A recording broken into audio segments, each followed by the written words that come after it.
Experience सुना के हम आगे चलते हैं। आज का क्वेश्चंस लेते हैं। मैं जब शुरू में मैं भी साइंस स्टूडेंट रही हूँ। ऐसा नहीं कि मेरा सरेंडर ओवरनाइट हुआ है। कभी कभी मैंने भी एंजॉय किया है गुरुजी के साथ कि भाई लॉजिकली चल के भी देखते हैं क्या होता है। तो हम लोग सैटरडे संडे सांता क्रूज रहते थे और गुरुजी अंधेरी रहते थे। तो हम लोग सैटरडे हफ्ते में 4 दिन गुरुजी के पास जाते थे। एक सैटरडे हम लोग सैटरडे संडे तो फिक्स ही रहता था उनके पास। तो सैटरडे नाइट हम पहुंचे, रात को बैठे थे तो गुरुजी ने बोला हम दोनों को, मेरे को और डॉक्टर साहब को, कि कल सुबह आपको उर्ली कांचन जाना है और उर्ली कांचन में आपको थोड़े दिन रहना है और प्रतिमा को नेचर की ओर सीखना है। I was stunned. I said Guruji Uruli Kanchan में 6-6 महीना बुकिंग चलती है, एडवांस बुकिंग चलती है। हम लोग कल जाएंगे, कैसे हमें एंटरटेन करेंगे? तो गुरुजी बोले तू मत सोच, तू खाली इतना वहां पहुंच के बोलना कि मुंबई वाले गुरुजी ने हमें भेजा है, बाकी अपने आप सब अरेंज हो जाएगा।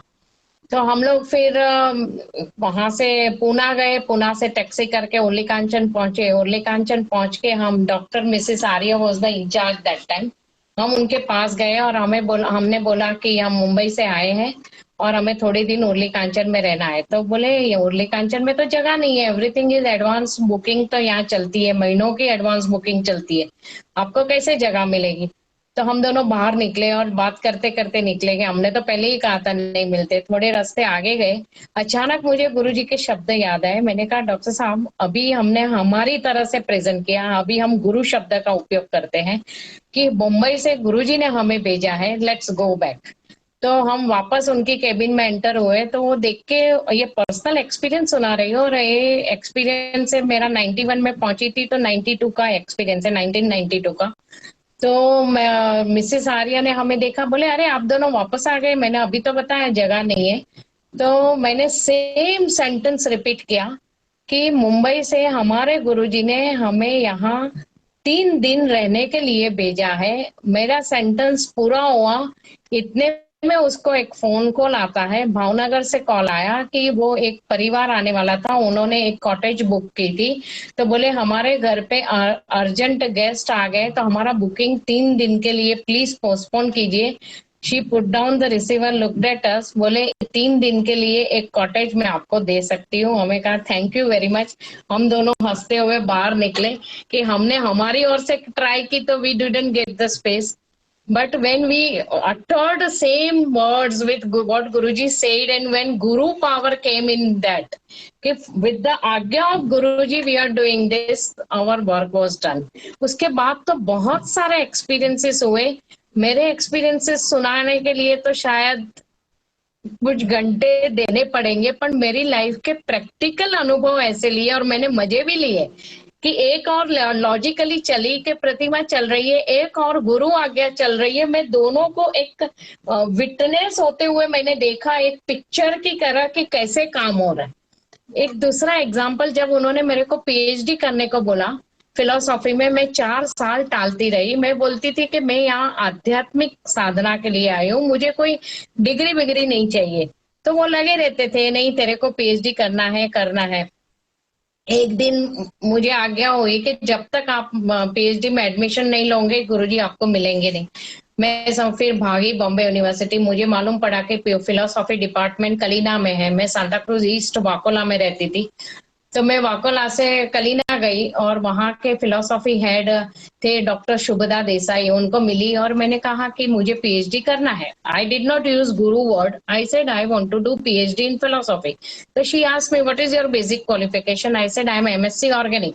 तो शी स्माइल्ड, शी सेड कहाँ ऑर्गेनिक केमिस्ट्री, कहाँ फिलोसॉफी, प्रतिमा कहाँ मेल मेल है? मैंने कहा मेल तो नहीं है।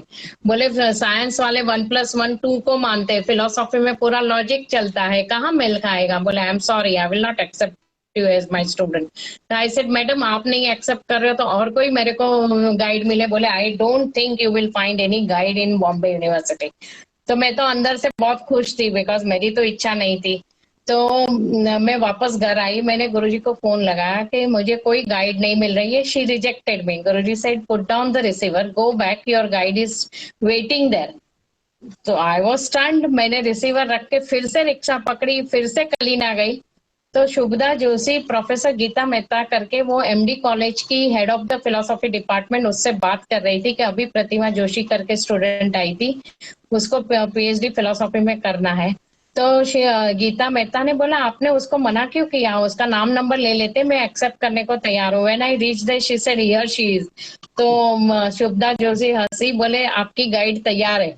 आई वॉज स्टन्ड, मुझे गुरुजी के शब्द याद आए, put down your receiver, your guide is waiting, go back. तो लाइफ में इतने अनुभव हुए कि वो experience makes you to surrender more and more to the guru, कि how guru power is working. Your power is a limited power, but when you attune with the guru, power becomes unlimited.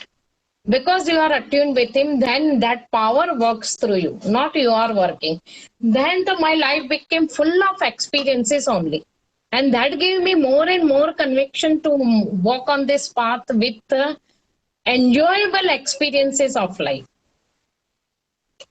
चले आगे, अभी आज के क्वेश्चंस लेवे और कुछ discuss करना है इसमें?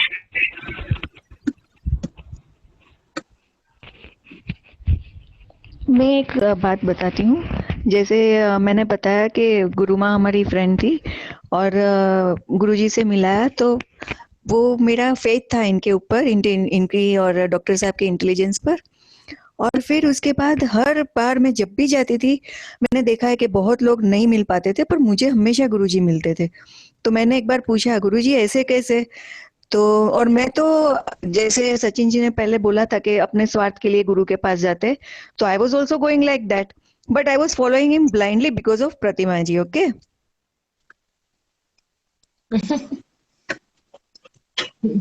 And you got Then he better told me, experiences also, na?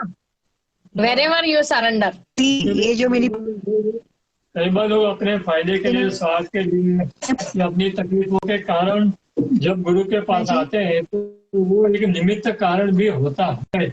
प्राकृतिक रूप से भी कोई न कोई कारण कभी कभी निमित्त कारण के रूप में आता है हमारे सामने। हम लोग गुरु के यहाँ पहुँचते हैं जाता है, और तो सिर्फ मैं तुझे कभी भी मना नहीं कर पा रहा हूँ. तो एक्चुअली फिर सिर्फ बहुत कम लोग होते हैं जो सिर्फ मोक्ष के लिए गुरु के प्रति जाते हैं। बाकी जनरली तो लोग कोई न कोई निमित्त कारण से ही गुरु के पास पहुंचते हैं। लेकिन गुरु के पास पहुंचने के बाद गुरु का परिचय होना और उसके बाद गुरु को एक्सेप्ट करना और गुरु के साथ रहकर सीखना, संवरना और डेवलप होना, इवोल्यूट होना, ये हमारी प्रतिबद्धता हमारे स्वयं के लिए हो जाती है। क्योंकि गुरु तो क्या करते हैं कि हमारे फ्री विल पे भी छोड़ देते हैं। वो 50% चलते हैं और हमको 50% चलाते हैं। वो बोलते हैं कि मैं इतना तो करूंगा, लेकिन आगे आपको खुद को भी करना पड़ेगा। क्योंकि जब तक आदमी खुद जैसे मेडिकल कॉलेज में प्रैक्टिकल नहीं करेगा, तब तक वो डॉक्टर नहीं बन सकता। वैसे गुरु लाइन में भी आपको प्रैक्टिकल में से गुजरना पड़ेगा। आप इवोल्यूट भी होंगे, तब जाके आप डेवलप होते हो और आप स्वयं भी फिर गुरु तत्व युक्त होकर आगे लोगों को भी इवोल्यूट कर सकते हो। This is called Guru disciple lineage, Guru disciple परंपरा। इन्होंने बहुत अच्छा बोला कि 50%, इससे मुझे याद आया ध्यान मूलम जो मंत्र है ना, उसमें गुरुजी बोलते थे, उन्होंने क्यों सीक्वेंस चेंज किया, बोले ध्यान मूलम गुरु मूर्ति और मंत्र मूलम गुरु वाक्यम, ये 50% तुम कर दो, पूजा मूलम गुरु पदम और मोक्ष मूलम गुरु कृपा, ये 50% मैं करता हूँ। तुम्हारे 50% परफेक्ट हो गए तो बाकी का 50% फिक्र नहीं करो, वो मेरे हाथ में है। What a wonderful promise he give. चलो आगे, अभी आज